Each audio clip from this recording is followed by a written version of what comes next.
Hi hello guys, இந்த வீடியோவில் puri with chicken gravy எப்படி செய்கிறதா பார்க்க போகிறோம். வாங்க பார்க்கலாம்.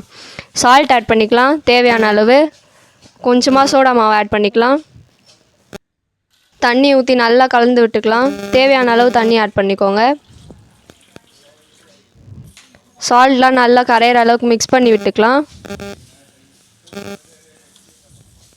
சால்ட்லாம் ஓரளவுக்கு நல்லா கரைஞ்சி வந்துருச்சு.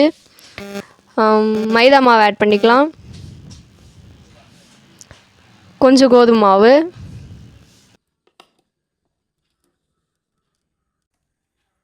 கலந்து விட்டுக்கலாம். சப்பாத்தி மாவு பதத்துக்கு வரணும், அந்த அளவுக்கு நல்லா கலக்கணும்.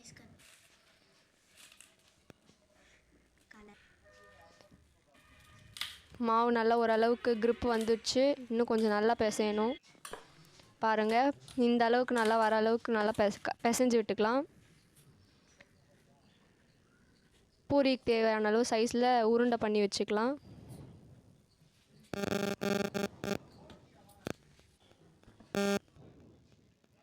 உருண்டை எல்லாம் ரெடி ஆயிடுச்சு.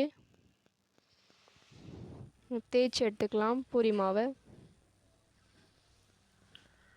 கோதுமை மாவில் டிப் பண்ணி அப்படியே தேய்ச்சி எடுத்துக்கலாம். சைஸ் உங்களுக்கு ஏற்ற மாதிரி நீங்கள் தேய்ச்சிக்கோங்க. உங்களுக்கு தேவையான ஷேப் தான். சர்க்கிளாகவும் இருக்கலாம், ஸ்கொயராகவும் இருக்கலாம். உங்களுக்கு தேவையான மாதிரி ட்ரையாங்கிள் கூட செஞ்சுக்கோங்க, சூப்பராக இருக்கும். நல்லா தேய்ச்சி எடுத்துக்கோங்க. பாருங்கள், சப்பாத்தி பூரி நல்லா ரவுண்டாக வந்துடுச்சு. எடுத்து வச்சுக்கலாம்.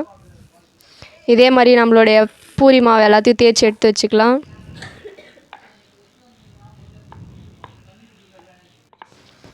நம்மளோட ரவுண்ட் ஷேப் பூரிலாம் வந்துட்டுருக்கு. சூப்பராக இருக்குது பார்க்கும்போதே. எல்லா பூரியும் எடுத்து தனியாக வச்சுக்கலாம் தேய்ச்சி. இப்போ நம்ம பூரி பொரிக்கிறதுக்கு ஆயில் ஊற்றி வச்சுக்கலாம்.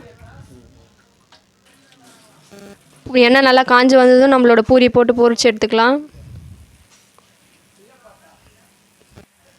நல்லா நம்மளோட பூரி வந்து பபுளாக எழும்பி வர அளவுக்கு பொரிச்சு எடுத்துக்கோங்க. பாருங்கள், பூரி நல்லா வந்து எழும்பி வந்திருக்கு. சூப்பராக இருக்குது பாருங்கள். இதே மாதிரி நம்மளோட எல்லா பூரியும் போட்டு பொரிச்சு எடுத்துக்கலாம். பாருங்கள், நல்லா எழும்பி வருது. எண்ணெய் நல்லா காய்ஞ்சிருந்தால் தான் இந்த மாதிரி எழும்பி வரும். ஸோ அதனால் நல்லா எண்ணெயை காய்ச்சிக்கோங்க. ஃபஸ்ட்டு நம்ம எண்ணெய் ஊற்றிக்கலாம். கடுகு போட்டுக்கலாம். கடுகு நல்லா பொரிஞ்சு வரட்டும். பட்டை, சோம்பு, லவங்கம் இது எல்லாத்தையும் போட்டு நல்லா பொரி விட்டுக்கலாம். கருவேப்பிலை ஆட் பண்ணிக்கலாம். எல்லாம் நல்லா பொரிஞ்சு வரட்டும். நல்லா வதக்கி விட்டுக்கலாம். தேவையான அளவு ஆனியன் ஆட் பண்ணிக்கலாம். ஆனியன் நல்லா வதங்கட்டும். 1 kg கறி வச்சுருக்கோம், அதை ஆட் பண்ணிக்கலாம். நல்லா கறியை வதக்கி விட்டுக்கலாம். நீங்கள் வந்து ஃபஸ்ட்டு கறி வாங்கிட்டு வந்ததுமே வந்து மஞ்சத்தூள்லாம் போட்டு நல்லா கழுவி வச்சுக்கோங்க. கொஞ்சம் மஞ்சத்தூள் ஆட் பண்ணிக்கலாம். நல்லா கலந்து விட்டுக்கலாம். பாருங்கள், கறி நல்லா வதங்கி வந்துருச்சு. இப்போ இஞ்சி பூண்டு பேஸ்ட் ஆட் பண்ணிக்கலாம். தக்காளி பேஸ்ட் ஆட் பண்ணிக்கலாம். நல்லா கலந்து விட்டுக்கலாம். மிளகாத்தூள் கொஞ்சம் ஆட் பண்ணிக்கலாம் தேவையான அளவு.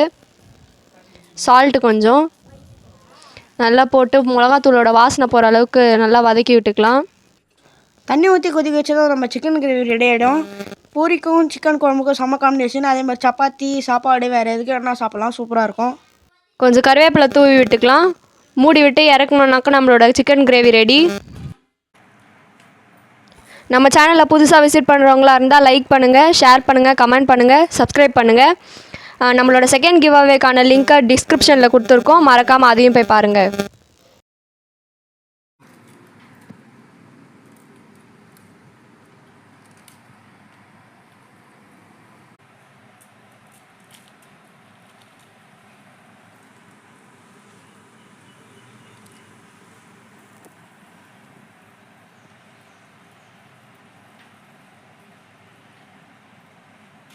Thank you.